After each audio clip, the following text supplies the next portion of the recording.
she has been incredibly, I don't know, just herself and authentic. And Brian was kind of there, but it seemed like they did form an actual relationship and people are happy. And this is the win we wanted to see. I'm just dwelling on the fact that you have a particular meaning for this show of bombshell. I mean, I've heard that mean something else entirely that might be relevant. Yeah, I know. The show has a way of creating its own lingo and its own world, really. Okay. Well, Nadira, thanks so much for your insights. Thanks for having me. Nadira Goff covers culture for Slate. It's Morning Edition from NPR News. I'm Steve Inskeep. And I'm Sarah McCammon. Bombshells. And I'm Michael Hill. Still ahead next hour on Morning Edition. President Trump is springing 30% tariffs on goods from the European Union. These are scheduled to take effect in 2 weeks unless officials strike a deal with Trump. We hear the view from Europe. The current uncertainty caused by unjustified tariffs cannot persist indefinitely, and therefore we must prepare for all outcomes. That's coming up in about 15 minutes on Morning Edition, right here on WNYC.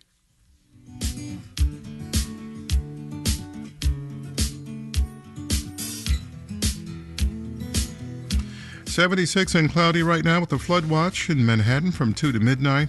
Patchy drizzle and thunderstorms by late morning, then mid-afternoon showers and storms, mostly cloudy, 84. WNYC is supported by Poster House, a design-forward museum for posters presenting Fallout: Atoms for War and Peace, which explores the split perspective of nuclear power, on view until September 7th. Learn more at posterhouse.org/WNYC. It's been 7 years since the Supreme Court opened the door to sports betting, and Americans have gone all in. On the next All of It, we'll look at how gambling has changed both watching and playing sports. Journalist Danny Funt has been reporting on this for years, and he joins us to discuss. Plus, call in and tell us about your favorite thing about the world's borough, Queens. I'm Allison Stewart. Join us for All of It weekdays at noon on WNYC. How Europe is trying to keep trade tensions with the U.S. from fully boiling over. Marketplace Morning Report is supported by Bitwarden Password Manager, designed to empower travelers with access to secure logins from any device wherever they are. Available at bitwarden.com. From Marketplace, I'm Sabri Benishore, in for David Brancaccio.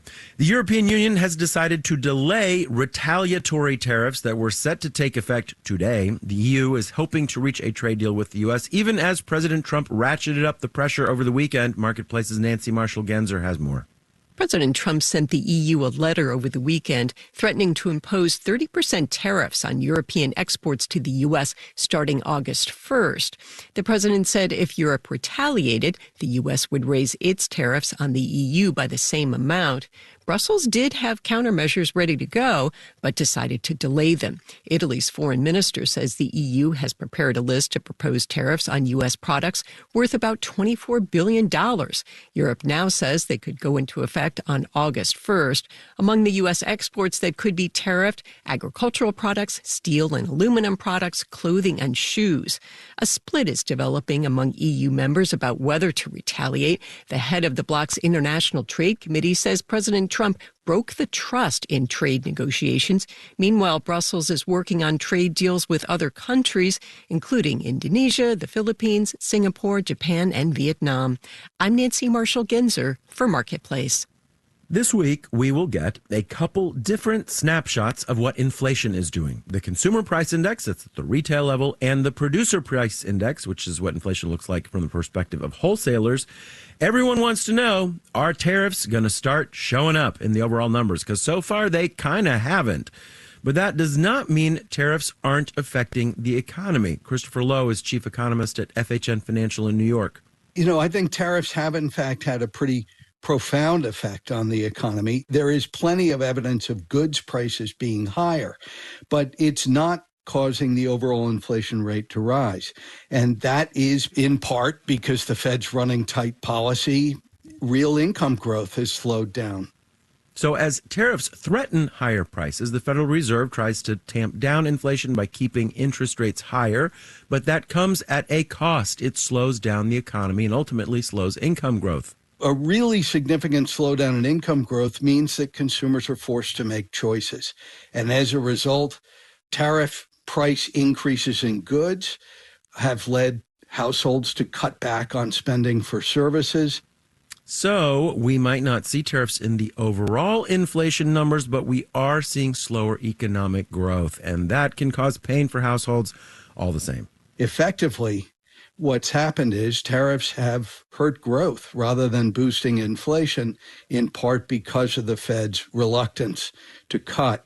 I just worry that if the Fed doesn't give some ground in the next few meetings, we're at risk of a deeper slowdown. Christopher Lowe, chief economist at FHN Financial. All right, let's do the numbers.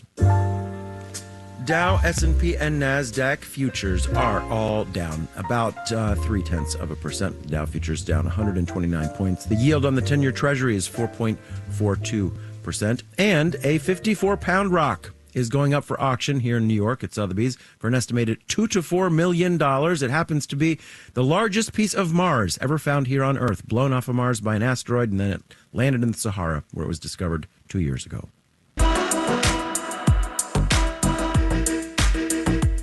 Marketplace Morning Report is supported by Mercury.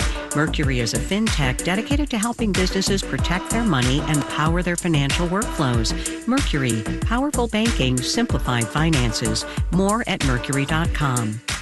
And by Yubico, makers of the YubiKey, protecting the personal and business applications and accounts people rely on every day, stopping phishing attempts and hackers in their tracks. Learn more at yubico.com. A 50% tariff on imported copper is set to take effect August 1st. Copper is one of those critical metals. It goes into everything from pipes to electric vehicle batteries. And now that a tariff wall is about to go up, shipments originally headed for the U.S. are getting diverted to other destinations like China. Marketplace's Nova Safo has more. Commodities traders have been anticipating copper tariffs for months, and they sent copper imports flooding into U.S. ports. They're trying to see, can they take advantage of what I've been seeing called as a once-in-a-generation trading opportunity? Selling copper at a premium and getting it into the country ahead of higher import taxes. Dan DeYonga has been watching this happen from his London-based perch as lead copper analyst at Benchmark Mineral Intelligence. Already since March, we've been seeing almost double the usual volumes of copper heading to the U.S. Last week, we learned that 50% tariffs are scheduled to kick in August 1st. And after that, traders will no longer be able to command a premium price. And yet, they still had a lot of the stuff heading to the U.S. That's a problem. You're not necessarily going to fully sort of complete the transaction before the tariff deadline. So I think, that's why all of a sudden we're seeing a lot of volume sort of being rerouted to China, Canada, and elsewhere. The reality is that copper will probably just stay outside of the United States. Gracelyn Bhaskaran is the director of the Critical Mineral Security Program at the Center for Strategic and International Studies. She says traders are now likely going to wait to see whether the U.S. tariffs actually stick, and a lot of copper ore is probably just going to sit in storage instead of being processed into useful copper metal. You have to remember that there is limited smelting capacity globally, so it's likely also to potentially create backlogs in the global supply chain. As we've learned through the COVID era, supply chain backlogs mean higher prices. And remember, copper is critical. It's in a lot of things. It can affect the auto industry, it can affect construction, plumbing, electricity. Ryan Young is senior economist at the Competitive Enterprise Institute. Electrical utilities, because whether you're using fossil fuels or renewables, you're still going to use copper transmission wires. So, in the short term, global copper traders walk away with hefty profits. Some copper shipments are diverted to China and elsewhere, and American companies pay more for the copper they can get. I'm Nova Safo for Marketplace. Copper prices, by the way, down 1.5% so far today. In New York, I'm Sabri Benishore with the Marketplace Morning Report.